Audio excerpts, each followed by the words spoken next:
একজন মানুষকে যদি বলা হয় তুমি খুব শিগগিরই মারা যেতে পারো, মৃত্যুর আগে অন্তত ঈশ্বরের কাছে প্রার্থনা করো, তাহলে অধিকাংশ মানুষ কি করবে? হয়তো চোখ বন্ধ করবে, হয়তো হাত জোড়ো করবে, হয়তো বলবে ভগবান আমাকে বাঁচাও। কিন্তু ভারতের স্বাধীনতা সংগ্রামের ইতিহাসে এমন একজন তরুণ ছিলেন যিনি মৃত্যুর সম্ভাবনার সামনে দাঁড়িয়েও নিজের বিশ্বাস নিয়ে প্রশ্ন তুলেছিলেন। তিনি বলেছিলেন, যদি সত্যিই কোনো ঈশ্বর থাকেন তাহলে তাকে ভয় পেয়ে নয়, বরং যুক্তি দিয়ে বোঝার চেষ্টা করতে হবে। আর সেই মানুষটি হলেন ভগৎ সিং। কিন্তু এখানেই গল্পের সবচেয়ে বড় প্রশ্ন, যে মানুষ মৃত্যুর কয়েকদিন আগে পর্যন্তও নিজের আদর্শের জন্য লড়াই করতে প্রস্তুত ছিলেন, তিনি কেন ঈশ্বরে বিশ্বাস করতেন না? তিনি কি অহংকারী ছিলেন? তিনি কি মনে করতেন তিনি ঈশ্বরের চেয়েও বড়? নাকি তার নাস্তিকতার পিছনে ছিল এমন কিছু গভীর প্রশ্ন যার উত্তর তিনি নিজের জীবন, সংগ্রাম এবং যুক্তির মাধ্যমে খুঁজেছিলেন? আজ আমরা সেই প্রশ্নগুলোর উত্তর খুঁজব ভগৎ সিংয়ের বিখ্যাত প্রবন্ধ আমি কেন নাস্তিক এর মাধ্যমে। আর ভিডিওটির শেষ পর্যন্ত থাকুন, কারণ শেষের দিকে আমরা এমন একটি প্রশ্নে পৌঁছাবো যেটা শুধু ভগৎ সিংয়ের নয়, আপনার নিজের বিশ্বাসকেও প্রশ্নের মুখে দাঁড় করাতে পারে। বন্ধুরা, প্রথমেই একটা বিষয় পরিষ্কার করে নেওয়া দরকার। আমি কেন নাস্তিক কোনো পূর্ণাঙ্গ বই নয়, এটি ভগৎ সিংয়ের লেখা একটি গুরুত্বপূর্ণ প্রবন্ধ। তিনি এই লেখায় কোনো ধর্মের বিরুদ্ধে সরাসরি প্রচার করতে চাননি। তিনি নিজের অবস্থান ব্যাখ্যা করেছেন। তিনি বলতে চেয়েছেন, আমি কেন ঈশ্বরে বিশ্বাস করি না, এবং তার থেকেও গুরুত্বপূর্ণ, আমি কিভাবে এই সিদ্ধান্তে পৌঁছেছি। এই পার্থক্যটা খুব গুরুত্বপূর্ণ, কারণ কাউকে বিশ্বাস করা বা না করা শুধু একটা সিদ্ধান্ত নয়, তার পিছনে থাকে পরিবার, সমাজ, শিক্ষা, অভিজ্ঞতা, ভয়, আশা, এবং সবচেয়ে গুরুত্বপূর্ণ হলো প্রশ্ন করার সাহস। ভগৎ সিংয়ের জীবনে এই প্রশ্ন করার অভ্যাস খুব ছোটবেলা থেকেই তৈরি হয়েছিল। তিনি শুধু যা শুনেছেন তাই বিশ্বাস করেননি, তিনি প্রশ্ন করেছেন, কেন, কিভাবে, তার প্রমাণ কি, আর যদি এটা সত্য হয় তাহলে তার ফল কি? এই প্রশ্ন করার মানসিকতাই একসময় তাকে নিয়ে যায় এমন এক জায়গায় যেখানে তিনি নিজের সবচেয়ে গভীর বিশ্বাসগুলোকেও পরীক্ষা করতে শুরু করেন। এখন চলুন ফিরে যাই সেই সময়। চ্যাপ্টার 1, যে সময়ে জন্ম নিচ্ছে এক বিপ্লবী। কল্পনা করুন, বিংশ শতাব্দীর শুরুতে ভারত। দেশ তখন ব্রিটিশ শাসনের অধীনে। একদিকে স্বাধীনতার আকাঙ্ক্ষা, অন্যদিকে দারিদ্র্য, শোষণ, বৈষম্য, অন্যায়। আর তার মাঝেই বেড়ে উঠেছে এক প্রজন্ম যারা আগের প্রজন্মের চেয়ে আলাদা। তারা শুধু স্বাধীনতা চায় না, তারা জানতে চায় কেন মানুষ পরাধীন, কেন একজন মানুষ আরেকজন মানুষকে শাসন করবে, কেন জন্মের কারণে কেউ শক্তিশালী আর কেউ দুর্বল, কেন সমাজে এত অন্যায়। এই পরিবেশের মধ্যেই বড় হচ্ছিলেন ভগৎ সিং। ছোটবেলা থেকেই তার চারপাশে ছিল দেশপ্রেম, রাজনীতি এবং স্বাধীনতার আলোচনা। কিন্তু ভগৎ সিং শুধু আবেগ দিয়ে থেমে থাকেননি। তিনি পড়তেন, তিনি ভাবতেন, তিনি প্রশ্ন করতেন, এবং ধীরে ধীরে তার চিন্তাধারা বদলাতে থাকে। প্রথম জীবনে ধর্মীয় বিশ্বাস তার কাছে অপরিচিত ছিল না, কিন্তু সময়ের সঙ্গে সঙ্গে তিনি বিভিন্ন দর্শন, রাজনৈতিক চিন্তা এবং বিপ্লবী সাহিত্য পড়তে শুরু করেন। আর তখনই একটি বড় পরিবর্তন শুরু হয়। তিনি বুঝতে শুরু করেন, শুধু বিশ্বাস করলেই সত্য পাওয়া যায় না, সত্যকে পরীক্ষা করতে হয়। এবং এই ধারণাই তার পরবর্তী জীবনের চিন্তার কেন্দ্রে চলে আসে। কিন্তু এখানে একটা অদ্ভুত ব্যাপার আছে। একজন বিপ্লবী যদি নিজের জীবনের ঝুঁকি নিয়ে লড়াই করতে পারেন, তাহলে ঈশ্বরে বিশ্বাস করলে তার সমস্যা কোথায়? অনেকেই ভগৎ সিংকে এই প্রশ্ন করেছেন। কেউ কেউ এমনও বলেছিলেন, ভগৎ সিং নিজেকে খুব বড় মনে করতেন, তাই তিনি ঈশ্বরকে অস্বীকার করেছিলেন। এই অভিযোগ এতটাই গুরুত্বপূর্ণ ছিল যে ভগৎ সিং তার প্রবন্ধে একটা বড় অংশ জুড়ে এই প্রশ্নের উত্তর দিয়েছেন। আর তার উত্তর শুনলে আপনি বুঝতে পারবেন, তিনি শুধু ঈশ্বরকে অস্বীকার করেননি, তিনি নিজের অহংকারকেও প্রশ্ন করেছিলেন। চলুন দেখি কিভাবে। চ্যাপ্টার 2, আমি কি অহংকারী? ধরুন আপনি এমন একটি মত প্রকাশ করলেন যেটা সমাজের প্রচলিত বিশ্বাসের বিরুদ্ধে। তখন মানুষ সাধারণত কী করে? আপনাকে ভুল প্রমাণ করার চেষ্টা করবে, আর যদি যুক্তিতে না পারে তাহলে আপনার চরিত্র নিয়ে প্রশ্ন তুলবে। ভগৎ সিংয়ের ক্ষেত্রেও এমনটা হয়েছিল। তার নাস্তিকতার কারণ হিসাবে বলা হয়েছিল অহংকার, এবং তিনি নাকি মনে করতেন, আমি এত বড় বিপ্লবী, আমার মতো একজনের কোনো ঈশ্বরের দরকার নেই। কিন্তু ভগৎ সিং এই যুক্তিকে গ্রহণ করেননি। তিনি নিজের জীবনের দিকে তাকিয়ে প্রশ্ন করেন, সত্যি কি আমি অহংকারের কারণে নাস্তিক হয়েছি? যদি তাই হয় তাহলে আমাকে আমার নিজের চিন্তার ইতিহাস পরীক্ষা করতে হবে। এটাই তার বিশেষত্ব। তিনি নিজের বিরোধীদের শুধু আক্রমণ করেননি, তিনি নিজের দিকেও আঙুল তুলেছেন। এটা খুব সহজ কাজ নয়, কারণ অন্যের ভুল খুঁজে পাওয়া সহজ, কিন্তু নিজের বিশ্বাসকে প্রশ্ন করা সেটা কঠিন। আজ আমরা সোশ্যাল মিডিয়ায় একটা বিষয় খুব সহজে দেখতে পাই। একজন মানুষ তার নিজের মতের বিপরীত কোনো কথা শুনলেই বলে, তুমি ভুল। তারপর শুরু হয় তর্ক। কিন্তু খুব কম মানুষ বলে, 1 মিনিট, যদি তুমি ঠিক হও তাহলে আমার ধারণাটা কি ভুল? ভগৎ সিং এই দ্বিতীয় প্রশ্নটাই করতে চেয়েছিলেন। এখানে আপনাকে একটা ছোট্ট প্রশ্ন করি, আপনি কি কখনো এমন কোনো বিশ্বাস পরিবর্তন করেছেন যেটা ছোটবেলা থেকে সত্য বলে মনে করতেন? হয়তো কোনো মানুষ সম্পর্কে, হয়তো কোনো সম্পর্ক সম্পর্কে, হয়তো টাকা পয়সা সম্পর্কে, হয়তো ধর্ম, রাজনীতি বা সমাজ সম্পর্কে। যদি করে থাকেন তাহলে আপনি জানেন, বিশ্বাস পরিবর্তন করা মানে শুধু মত পরিবর্তন করা নয়। অনেক সময় সেটা নিজের পুরনো পরিচয়ের একটা অংশ ছেড়ে দেওয়া। আর ভগৎ সিং সেই কঠিন কাজটাই করেছিলেন নিজের চিন্তার ক্ষেত্রে। চ্যাপ্টার 3, বিশ্বাস বনাম যুক্তি। এখন আসি প্রবন্ধের সবচেয়ে গুরুত্বপূর্ণ অংশে। ভগৎ সিংয়ের চিন্তা একটি বিশেষ বিষয় বারবার ফিরে আসে, যুক্তি। তিনি মনে করতেন মানুষকে প্রশ্ন করতে হবে, শুধু কোনো বইয়ে লেখা আছে বলে নয়, শুধু কোনো গুরু বলেছেন বলে নয়, শুধু পরিবার বিশ্বাস করে বলে নয়, শুধু সংখ্যাগরিষ্ঠ মানুষ বিশ্বাস করে বলে নয়। কারণ কোনো ধারণাকে অনেক মানুষ বিশ্বাস করলে সেটা সত্য হয়ে যায় না। এক সময় পৃথিবীর অধিকাংশ মানুষ মনে করত সূর্য ও পৃথিবী সম্পর্কে এমন কিছু ধারণা সত্য যেগুলো পরে বিজ্ঞান ভুল প্রমাণ করেছে। অর্থাৎ মানুষের বিশ্বাস এবং সত্য এই দুই জিনিস সবসময় এক নয়। এই কারণেই ভগৎ সিংয়ের চিন্তার কেন্দ্রে ছিল প্রশ্ন। তিনি বলতে চেয়েছিলেন, যে বিষয়কে সত্য বলে গ্রহণ করছি তার ভিত্তি কি? এই প্রশ্নটা শুধু ধর্মর ক্ষেত্রে নয়, জীবনের প্রতিটি ক্ষেত্রে প্রযোজ্য। আপনি যদি বলেন আমি এই কাজটা করছি কারণ সবাই করছে, তাহলে প্রশ্ন হবে, সবাই করছে এটা কি যথেষ্ট কারণ? আপনি যদি বলেন বাবা মা এটি বিশ্বাস করেন, তাহলে প্রশ্ন হবে, তাদের প্রতি সম্মান থাকা এবং তাদের প্রতিটি বিশ্বাসকে প্রশ্নহীনভাবে মেনে নেওয়া, এই দুটো কি একই জিনিস? ভগৎ সিংয়ের দর্শন ছিল, ভাবুন, প্রশ্ন করুন, পরীক্ষা করুন, তারপর সিদ্ধান্ত নিন। চ্যাপ্টার 4, ঈশ্বরের প্রশ্ন। এখন আসি মূল প্রশ্নে, ঈশ্বর আছেন কি নেই? এটি পৃথিবীর সবচেয়ে পুরনো প্রশ্নগুলোর একটি। কেউ বলেন অবশ্যই আছেন, কেউ বলেন নেই, আবার কেউ বলেন আমি জানি না। ভগৎ সিংয়ের অবস্থান ছিল নাস্তিকতার দিকে, কিন্তু তিনি যে প্রশ্নগুলো তুলেছিলেন তার মধ্যে একটি ছিল, যদি ঈশ্বর সর্বশক্তিমান এবং সর্বদয় হন তাহলে পৃথিবীতে এত দুঃখ কষ্ট কেন? একজন নিরপরাধ মানুষ কেন কষ্ট পান? একটি শিশু কেন জন্ম থেকেই অসহায় অবস্থায় থাকে? মানুষ কেন মানুষকে শোষণ করে? কেন যুদ্ধ হয়? কেন ক্ষুধা? কেন অন্যায়? কেন অত্যাচার? এখানে একটা বিষয় বুঝতে হবে, ভগৎ সিংয়ের প্রশ্ন ছিল না মানুষ কষ্ট পায় তাই কোনো ঈশ্বর নেই, বরং তার চিন্তার মধ্যে ছিল আরও গভীর প্রশ্ন, যদি ঈশ্বর সর্বশক্তিমান হন তাহলে এই পৃথিবীর অন্যায় ও যন্ত্রণার সঙ্গে তার সম্পর্ক কী? এই প্রশ্নের বিভিন্ন ধর্মীয় ও দার্শনিক উত্তর আছে।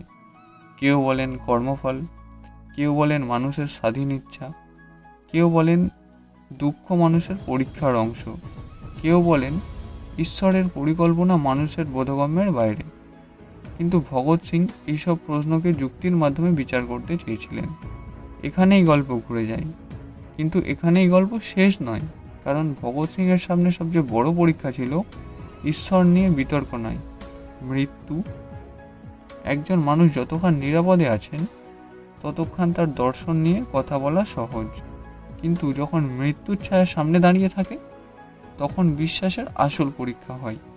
আর ভগৎ সিং এর জীবন এমন জায়গায় পৌঁছেছিল যেখানে মৃত্যুর সম্ভাবনা আর তাত্ত্বিক বিষয় ছিল না, সেটা ছিল বাস্তব, প্রতিদিনের বাস্তবতা।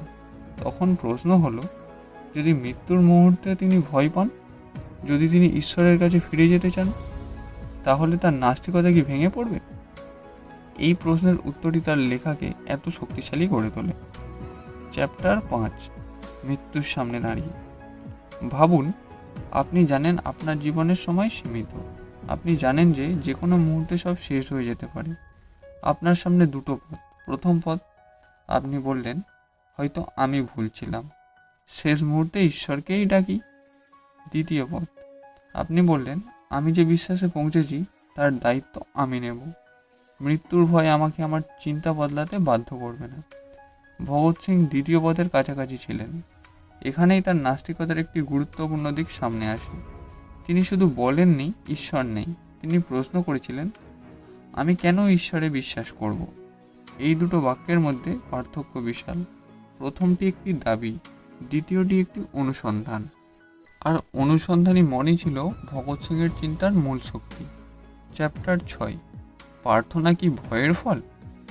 ভগৎ সিংয়ের প্রবন্ধে আরেকটি গুরুত্বপূর্ণ বিষয় হলো মানুষ কেন ঈশ্বরকে বিশ্বাস করে।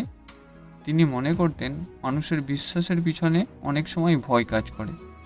মৃত্যুর ভয়, অজানার ভয়, ব্যর্থতার ভয়, একাকিত্বের ভয়, অসহায়তার ভয়। মানুষ যখন এমন পরিস্থিতিতে পড়ে যেখানে নিজের ক্ষমতা সীমিত, তখন সে এমন একটি শক্তির আশ্রয় খোঁজে যাকে সে নিজের চেয়ে বড় মনে করে। এটি মানুষের মনস্তত্ত্বের একটি গুরুত্বপূর্ণ প্রশ্ন। ধরুন একজন মানুষ জীবনে সব কিছু হারিয়েছেন, তার কাছে টাকা নেই, ক্ষমতা নেই, সহায়তা নেই। তখন সে প্রার্থনা করে, কেউ আমাকে সাহায্য করে, কেউ আমাকে সাহায্য করো। এখানে প্রার্থনা হয়তো তার কাছে আশার ভাষা। কিন্তু ভগৎ সিং প্রশ্ন তুললেন, যদি কোনো মানুষ শুধু ভয়ের কারণে ঈশ্বরে বিশ্বাস করে, তাহলে সেই বিশ্বাস কতটা স্বাধীন? এই প্রশ্ন খুব গভীর, কারণ চিন্তার অর্থ শুধু নিজের পছন্দের কথা বিশ্বাস করা নয়। স্বাধীন চিন্তার অর্থ হলো নিজের ভয়কেও প্রশ্ন করা। চ্যাপ্টার 7, কিন্তু নাস্তিক হওয়া কি সাহসের প্রমাণ? এখানেও একটি ভুল ধারণা আছে। কেউ নাস্তিক হলে সে সাহসী, এটা সত্য নয়। আবার কেউ ধর্মবিশ্বাসী হলেই সে দুর্বল, এটাও সত্য নয়। ভগৎ সিংয়ের লেখার মূলই এখানেই। তিনি কোনো সহজ স্লোগান দিতে চাননি, তিনি নিজের চিন্তার ব্যাখ্যা দিতে চেয়েছিলেন। নাস্তিকতা তার কাছে ছিল না কোনো ফ্যাশন, ছিল না অন্যদের থেকে নিজেকে আলাদা দেখানোর উপায়, বরং এটি ছিল দীর্ঘ চিন্তা, পড়াশোনা এবং আত্মসমালোচনার ফল। এখানে একটি শিক্ষা আমরা নিতে পারি, আপনি কি বিশ্বাস করেন তার চেয়েও গুরুত্বপূর্ণ হলো আপনি কেন বিশ্বাস করেন। আপনি যদি ঈশ্বরে বিশ্বাস করেন, নিজেকে প্রশ্ন করুন, কেন? আপনি যদি ঈশ্বরে বিশ্বাস না করেন, নিজেকে প্রশ্ন করুন, কেন? আপনি যদি কোনো রাজনৈতিক মতাদর্শে বিশ্বাস করেন, কেন? আপনি যদি মনে করেন একটি মানুষ খারাপ, কেন? কারণ যুক্তির প্রথম ধাপ হলো নিজের বিশ্বাসের কারণ খুঁজে বের করা। চ্যাপ্টার 8, বই নয়, এটি মানসিকতার গল্প। আমি কেন নাস্তিক? এর সবচেয়ে বড় শক্তি কোনো একটি উত্তর নয়, এর শক্তি হলো প্রশ্ন করার পদ্ধতি। ভগৎ সিং যেন পাঠককে বলছেন, তুমি আমার সঙ্গে একমত হও বা না হও, তাতে সমস্যা নেই, কিন্তু তুমি নিজে ভাবো, নিজের বিশ্বাসকে পরীক্ষা করো, যেটা সত্য বলে মনে করছো তার প্রমাণ খুঁজে দেখো। এটাই একজন স্বাধীন চিন্তাশীল মানুষের বৈশিষ্ট্য। কারণ অন্ধভাবে বিশ্বাস করা যেমন চিন্তা নয়, তেমনি অন্ধভাবে অবিশ্বাস করাও চিন্তা নয়। দুটোর মাঝখানে আছে অনুসন্ধান। এখন আপনাকে একটা প্রশ্ন করি, আপনি যদি নিশ্চিতভাবে জানতে পারেন যে আপনার জীবনের সবচেয়ে গুরুত্বপূর্ণ একটি বিষয় একটি বিশ্বাস ভুল, আপনি কি সেই বিশ্বাস পরিবর্তন করবেন, নাকি বলবেন না, আমি এতদিন ধরে এটা বিশ্বাস করেছি, এখন আর বদলাবো না? কমেন্টে শুধু লিখুন হ্যাঁ অথবা না, কারণ এই একটি উত্তর থেকেই বোঝা যায় আমরা সত্য খুঁজছি নাকি নিজের বিশ্বাসকে রক্ষা করছি। চ্যাপ্টার 9, ভগৎ সিংয়ের আত্মসম্মান। ভগৎ সিংয়ের নাস্তিকতার আরেকটি দিক হলো আত্মসম্মান। তিনি এমন একটি মানসিকতার সামনে আনেন যেখানে মানুষ নিজের জীবনের দায়িত্ব নিজে নিতে চায়। যদি কোনো সর্বশক্তিমান শক্তি নেই, তাহলে মানুষের কাজ কি? তাহলে অন্যায়ের বিরুদ্ধে কে দাঁড়াবে? তাহলে ক্ষুধার্ত মানুষকে কে সাহায্য করবে? তাহলে শোষিত মানুষের পাশে কে দাঁড়াবে? এবং ভগৎ সিংয়ের বিপ্লবী চিন্তা এবং তার নাস্তিকতা এক জায়গায় এসে মিশে যায়। তিনি মনে করতেন মানুষকে নিজের সমাজের দায়িত্ব নিতে হবে, শুধু প্রার্থনা করে বসে থাকলে হবে না। অন্যায়ের বিরুদ্ধে মানুষেরই দাঁড়াতে হবে, কারণ পৃথিবী পরিবর্তনের জন্য মানুষের কাজ করা দরকার। এই চিন্তা তার রাজনৈতিক দর্শনের সঙ্গেও যুক্ত। চ্যাপ্টার 10, ঈশ্বরের কাছে প্রশ্ন থেকে মানুষের কাছে প্রশ্ন। এখানে একটি অসাধারণ পরিবর্তন ঘটে। প্রশ্নটি আর শুধু ঈশ্বর আছেন কি থাকে না, প্রশ্ন হয়ে দাঁড়ায় মানুষ কি করছে? যদি পৃথিবীতে ক্ষুধা থাকে, আমরা কি করছি? যদি শোষণ থাকে, আমরা কি করছি? যদি অন্যায় থাকে, আমরা কি করছি? যদি মানুষ মানুষকে হত্যা করে, আমরা কি করছি? এবং ভগৎ সিংয়ের চিন্তা আমাদের আরামদায়ক জায়গা থেকে বের করে আনে, কারণ ঈশ্বরকে দায়ী করা সহজ, সমাজকে দায়ী করা সহজ, সরকারকে দায়ী করা সহজ, অন্য কাউকে দায়ী করা সহজ, কিন্তু নিজের দিকে তাকিয়ে প্রশ্ন করা আমি কি করছি, এটাই কঠিন। সবচেয়ে গুরুত্বপূর্ণ অংশ, এখন পর্যন্ত আমরা দেখলাম ভগৎ সিং কেন যুক্তিকে গুরুত্ব দিয়েছিলেন, কেন তিনি ঈশ্বরের অস্তিত্ব নিয়ে প্রশ্ন তুলেছিলেন, কেন তিনি নাস্তিকতার সঙ্গে অহংকারকে এক করে দেখতে চাননি। কিন্তু একটা প্রশ্ন এখনও বাকি, যদি ভগৎ সিং এত যুক্তিবাদী ছিলেন, তাহলে তার জীবনে আবেগের জায়গা কোথায় ছিল? দেশের জন্য ভালোবাসা, সহযোদ্ধাদের প্রতি ভালোবাসা, স্বাধীনতার স্বপ্ন, মৃত্যুর ভয়? এই প্রশ্নের উত্তর আমাদের ভগৎ সিংকে শুধু একজন নাস্তিক হিসাবে নয়, একজন মানুষ হিসাবে বুঝতে সাহায্য করবে। চ্যাপ্টার 11, বিপ্লবীর ভিতরের মানুষ। আমরা যখন ভগৎ সিংয়ের নাম শুনি, তখন আমাদের চোখের সামনে কি আসে? টুপি পরা একজন তরুণ, গম্ভীর মুখ, হাতে অস্ত্র, ইনকলাব জিন্দাবাদ। কিন্তু এই ছবির পিছনে ছিলেন একজন গভীরভাবে চিন্তা করা মানুষ। তিনি পড়তেন, লিখতেন, বন্ধুদের সঙ্গে আলোচনা করতেন, রাজনীতি নিয়ে ভাবতেন, সমাজ নিয়ে ভাবতেন, মানুষের ভবিষ্যৎ নিয়ে ভাবতেন, আর নিজের মৃত্যুর বিষয়েও ভাবতেন। তিনি রক্তে মাংসের একজন মানুষ ছিলেন। তারও অনুভূতি ছিল, তারও ভয় থাকতে পারত, তারও জীবনের প্রতি আকর্ষণ থাকতে পারত, কিন্তু তিনি মনে করতেন কিছু আদর্শ ব্যক্তিগত জীবনের চেয়েও বড়। এই জায়গাতেই তার নাস্তিকতার সঙ্গে বিপ্লবী চরিত্রের সম্পর্ক তৈরি হয়। তিনি যেন বলছেন, আমার জীবন আমার নিজের, কিন্তু আমি কিভাবে সেই জীবন ব্যবহার করছি সেটাই আসল প্রশ্ন। চ্যাপ্টার 12, মৃত্যুকে অস্বীকার নয়, মৃত্যুকে গ্রহণ। ভগৎ সিংয়ের দর্শনকে বুঝতে হলে একটি বিষয় পরিষ্কার করা দরকার, মৃত্যুকে ভয় না পাওয়া এবং মৃত্যুকে ভালোবাসা এক জিনিস নয়। তিনি মৃত্যুর রোম্যান্টিক ছবি আঁকতে চাননি, বরং তিনি নিজের আদর্শের জন্য মৃত্যুকে গ্রহণ করার মানসিক প্রস্তুতি দেখিয়েছিলেন। এখানে তার নাস্তিকতা একটি গুরুত্বপূর্ণ ভূমিকা পালন করে। যদি কোনো পরকালীন পুরস্কারের নিশ্চয়তা না থাকে, যদি কোনো স্বর্গের প্রতিশ্রুতি না থাকে, যদি মৃত্যুর পরে ব্যক্তিগতভাবে কিছু পাওয়ার আশা না থাকে, তাহলে নিজের জীবনকে অন্যের জন্য উৎসর্গ করা কেন? ভগৎ সিং এই উত্তর যেন ছিল, কারণ আদর্শের মূল্য পুরস্কারের ওপর নির্ভর করে না। আপনি যদি অন্যায়ের বিরুদ্ধে দাঁড়ান, শুধু পুরস্কারের জন্য দাঁড়াবেন কেন?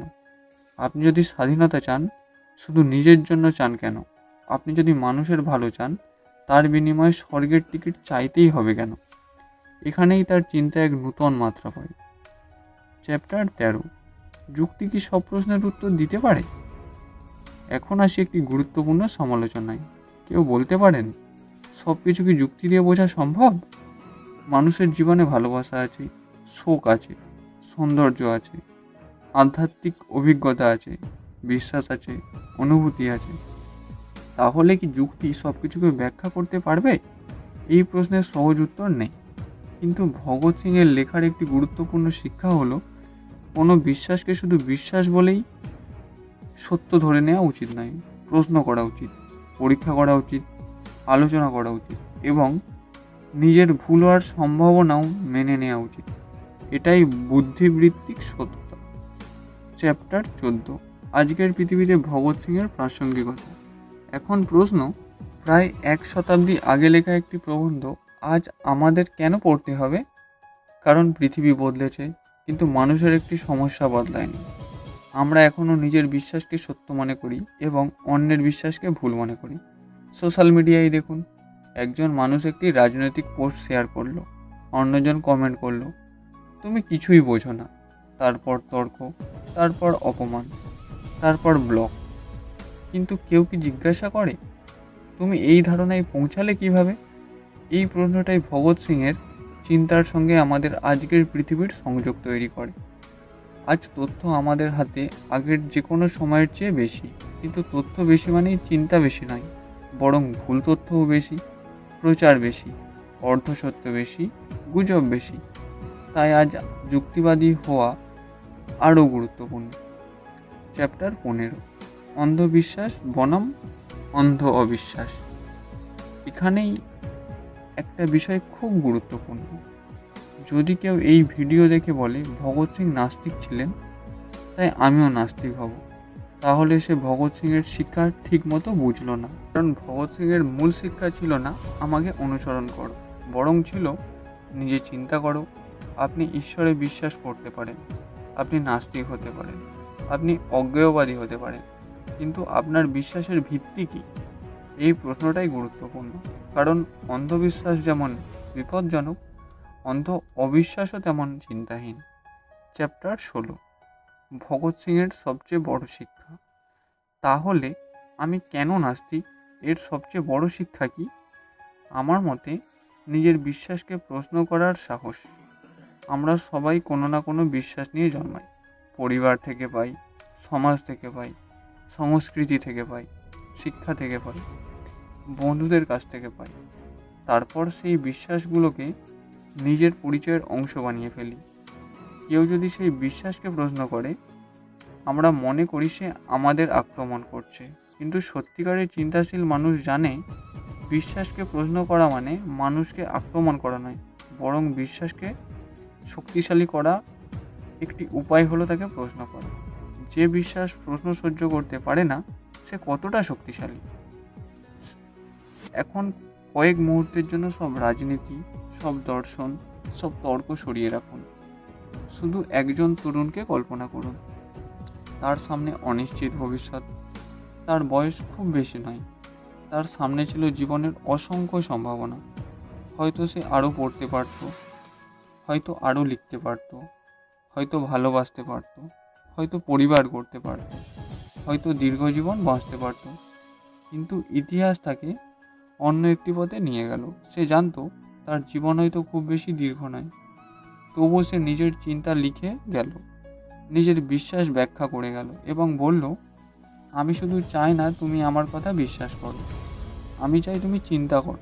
এই জায়গায় ভগৎ সিংয়ের লেখা শুধু নাস্তিকতার প্রবন্ধ থাকে না, এটা হয়ে ওঠে একজন মানুষের নিজের বিবেকের কাছে জবাব দেওয়ার গল্প। কিন্তু এখন আমি আপনাকে আরও একটি কঠিন প্রশ্ন। ধরুন আজ রাতেই আপনি জানতে পারলেন আপনার জীবনের সবচেয়ে গুরুত্বপূর্ণ একটি বিশ্বাস ভুল। আপনি এতদিন যেটাকে সত্য ভেবেছেন সেটা সত্য নয়। তখন আপনি কি করবেন? নিজের অহংকার বাঁচাবেন নাকি সত্যকে বেছে নেবেন? ভগৎ সিংয়ের লেখার আসল চ্যালেঞ্জ এখানেই। তিনি আমাদের বলেন না আমার মতো হও, তিনি আমাদের সামনে একটি আয়না ধরেন আর বলেন, নিজের বিশ্বাসের দিকে তাকাও। চ্যাপ্টার 17, আমি কেন নাস্তিক, আসলে কি শেখাই? এই প্রবন্ধ থেকে আমরা কয়েকটি বড় শিক্ষা নিতে পারি। প্রথম শিক্ষা, প্রশ্ন করুন, কোনো বিষয় শুধু প্রচলিত বলে সত্য নয়, প্রশ্ন করুন কেন, কিভাবে, প্রমাণ কি। দ্বিতীয় শিক্ষা, নিজের অহংকারকে প্রশ্ন করুন। আমরা অনেক সময় সত্যর জন্য লড়ি না, আমরা লড়ি নিজের মতামতকে সঠিক প্রমাণ করার জন্য। এই দুইয়ের পার্থক্য বিশাল। তৃতীয় শিক্ষা, ভয়ের কারণে সিদ্ধান্ত নেবেন না। ভয় আমাদের চিন্তাকে প্রভাবিত করে। মৃত্যুর ভয়, ব্যর্থতার ভয়, সমাজের ভয়, অন্যের মতামতের ভয়। কিন্তু স্বাধীন চিন্তা মানে সেই ভয়কে চিনতে শেখা। চতুর্থ শিক্ষা, নিজের জীবনের দায়িত্ব নিন। অন্যায় দেখলে শুধু অভিযোগ করবেন না, নিজে কি করতে পারেন সেটা ভাবুন। পঞ্চম শিক্ষা, মতের পার্থক্যকে সম্মান করুন। আপনি ভগৎ সিংয়ের নাস্তিকতার সঙ্গে একমত না হলেও তার যুক্তি বোঝার চেষ্টা করতে পারেন, কারণ কাউকে বুঝতে হলে আগে তার সঙ্গে একমত হওয়ার দরকার নেই। চ্যাপ্টার 18, একটি গুরুত্বপূর্ণ সতর্কতা। এখানে আরও একটি বিষয় মনে রাখা জরুরি। ভগৎ সিংকে শুধু একটি শব্দে আটকে রাখা উচিত নয়, নাস্তিক। কারণ তিনি তার থেকেও অনেক বড় একটি রাজনৈতিক ও সামাজিক চিন্তার জগতের মানুষ ছিলেন। তিনি সাম্রাজ্যবাদ নিয়ে ভাবতেন, শোষণ নিয়ে ভাবতেন, শ্রমজীবী মানুষের অধিকার নিয়ে ভাবতেন, স্বাধীনতা নিয়ে ভাবতেন, সমাজের ভবিষ্যৎ নিয়ে ভাবতেন। তার লেখা পড়লে বোঝা যায় তিনি শুধু ব্রিটিশ শাসনের বিরুদ্ধে ছিলেন না, তিনি এমন একটি সমাজের স্বপ্নও দেখতেন যেখানে মানুষ শোষণ ও অন্যায় থেকে মুক্ত থাকবে। তাই আমি কেন নাস্তিক পড়ার সময় শুধু ধর্মের প্রশ্ন দেখলে চলবে না, এর ভিতরে থাকা বৃহত্তর প্রশ্নটাও দেখতে হবে, মানুষ কিভাবে স্বাধীনভাবে চিন্তা করবে। চ্যাপ্টার 19, আজকের তরুণদের জন্য বার্তা। আজকের তরুণদের হাতে একটি অসাধারণ শক্তি আছে, তথ্য, ইন্টারনেট, বই, ভিডিও, শিক্ষা। কিন্তু একই সঙ্গে একটি বিপদও আছে। অতিরিক্ত তথ্যের মধ্যে সত্য হারিয়ে যেতে পারে। আমরা এমন কন্টেন্ট দেখি যা আমাদের আগের বিশ্বাসকে আরও শক্তিশালী করে, যাকে বলা হয় কনফার্মেশন বায়াস। অর্থাৎ আমরা এমন তথ্য বেশি গ্রহণ করি যা আমাদের আগে থেকে থাকা ধারণাকে সমর্থন করে। যদি আপনি কোনো বিষয়কে বিশ্বাস করেন, সেই বিষয়ের পক্ষে ভিডিও দেখবেন, বিপরীত মতের ভিডিও এড়িয়ে যাবেন।